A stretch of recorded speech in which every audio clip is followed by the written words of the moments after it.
All right, chapter 25. So, chapter 24, Gerda got the pulley, and that's where we ended off with it. So, chapter 25. Thankfully, the rain had stopped by the time we left for the Welcome Building. On the way there, Fritz and I stopped by a market and bought 5 Ostmarks worth of rope and also a little food we could eat while working on the tunnel. When he asked where the money had come from, I asked my own question instead. How in How involved was Papa in the resistance? Was he only talking to those who were fighting, or was there more? Fritz frowned. Why are you asking that now? Because I already knew the answer and needed him to confirm it. Maybe my father hadn't led any marches or put up protest flyers, but that woman last night knew his name and knew him well enough to recognize me after at least 4 years. There had to be reasons for that. As we walked, Fritz said, Father promised Mother he wouldn't break any laws, but he bent that promise as far as he could.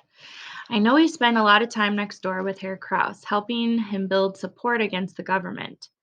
They used to hold meetings there, one so secret he denied they had ever happened, even after I told him I could hear them through my bedroom wall. Why do you ask? Last night I met someone he used to know, I simply said, which reminded him that he hadn't scolded me for a while. But even as angry as he still was, I'd also gotten him to admit the pulley was invaluable. He thought it would only take a few pieces of wood and rope to get it working. Fritz grabbed some old wooden slats from the same lot where I had stolen the pulley and bundled them with our garden tools to carry them into the garden. Once it was safe to bring everything into the basement, he stood the 2 longest pieces of wood on their ends and attached them at the top with a third piece of wood. He built stands for the base and said I would have to anchor them with my weight while I pulled the bucket up, or else the whole thing would tip over on me. I wish I could make it more permanent, he said, but I think we should lay this down flat each night so it doesn't draw any attention in case someone does peek in the windows. I attached the pulley at the top and ran the rope through it. The other end was already tied to the bucket beside me. When I pulled down on the rope, the bucket handle lifted up. Let's test it, I said, already anticipating how helpful this was going to be. Fritz climbed into the shelter and I lowered the bucket beside him. He filled it with dirt and then told me to raise it up. Even though it was heavier than the buckets I usually hauled up the ladder, the pulley bore most of the weight and took less of my effort than before. I raised the bucket up to eye level and then dumped it on the basement floor beside me and lowered it again. Fritz and I worked this way until he announced all the extra dirt was gone from the shelter. He suggested he could go to work digging while I got rid of the dirt in the basement. So I did. I first lowered the pulley system, untied the bucket, and emptied the new dirt from the basement out into the garden patch. The work seemed much easier today. Maybe because I wasn't already exhausted from hauling it up and down the ladder. Only an hour of work easily convinced me I had done the right thing by sneaking out to get the pulley. By midday, the extra dirt was mostly gone from the basement and spread out in the garden area. Fritz would have more dirt after lunch, but for now, I decided to work outside to make it look as if we were progressing in the garden. I was accustomed to the constant city noises in Berlin, but here, set off so far from any main roads, it was very quiet, so it was easy to detect the footsteps of someone arriving from the alley. The same way I had come when I first found this building. I took a quick glance back to be sure the boards were covering the window, though I already knew they were. Fritz and I were very careful to always remember that, and I knew he wouldn't come out unless he was sure nobody else was around. I turned back to my work and tried not to appear too concerned. Any look of guilt or stress would certainly give me away, because if my only purpose here was gardening, I was allowed to be here. But who I saw emerge from the alley confused me. It was Anna. Her mother was with her, carrying a basket covered with a cloth. Mama thought she saw you working here, Anna said cheerfully. After seeing you, At the restaurant yesterday, we walked this way home and thought something looked different here. I stopped working and stared up at her while shielding my eyes from the sun at her back. She was smiling and acting as friendly as always, the same Anna as she had been before her brother's death, or almost the same. Something seemed different, and I couldn't quite place it. It was like she was too friendly, working too hard to pretend that everything was normal. It probably wasn't much different than I had acted on our last day of school together when I first told her about this garden. Maybe she felt as awkward as I did about repairing our friendship. After Peter's accident, Frau Warner chose her words carefully.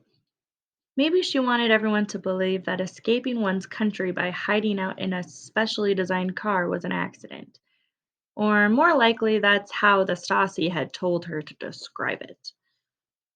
You brought us some bread from your mother. That was so kind, and we never thanked her. I sat back on my heels. My mother had to leave town to take care of my grandmother. Yes, I heard that. Frau Warner casually looked around. We wondered if there's anything you and your brother might need while she's gone. Where is Fritz, by the way? I thought he was helping you garden. Yeah, he had to run an errand, I said. He may not be back for a while. She accepted my lie just as I had told it, without batting an eye. Please tell him hello from me. I know he and Peter were friends, and it would have been nice to see him too. Is there some place I could set this basket? It has cheese and crackers and some homemade shortbread. I thought you might like that until your mother is home to cook again. It all sounded delicious. So good, in fact, that I had snatched the basket off her arm and inhaled the food from my filthy fingers if I didn't think it would draw some unwanted attention my way. Instead, I pointed to a flattened rock near the pond.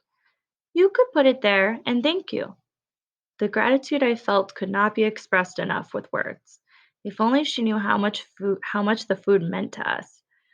While her mother walked over with the basket, Anna crouched near me. I returned to working on some weeds, but that didn't stop her from talking.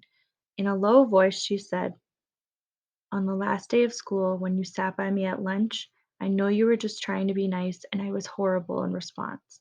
I want you to know that I'm sorry about that. I looked up.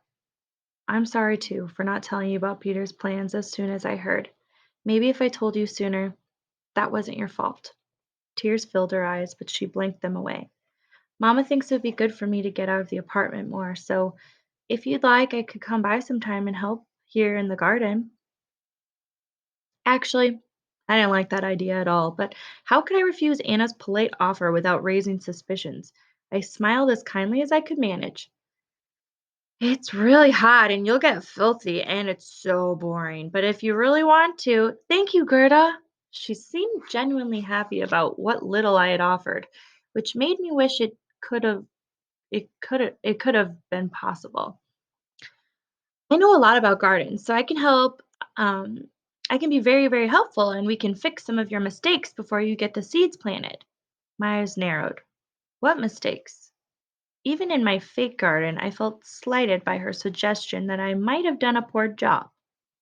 She chuckled. Well, you can't just cover the weeds over with dirt, silly. I don't know where you got this dirt from, but it won't fix the problem for long.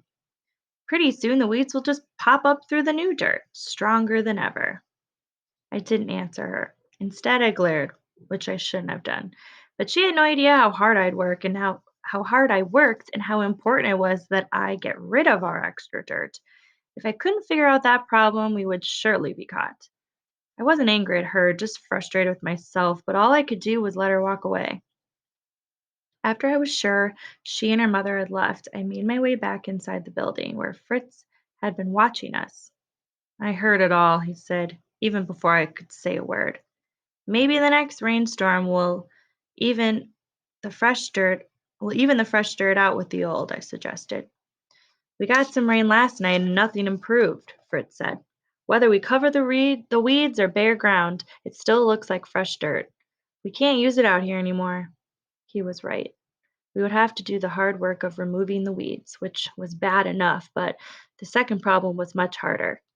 What would we do with all the extra dirt?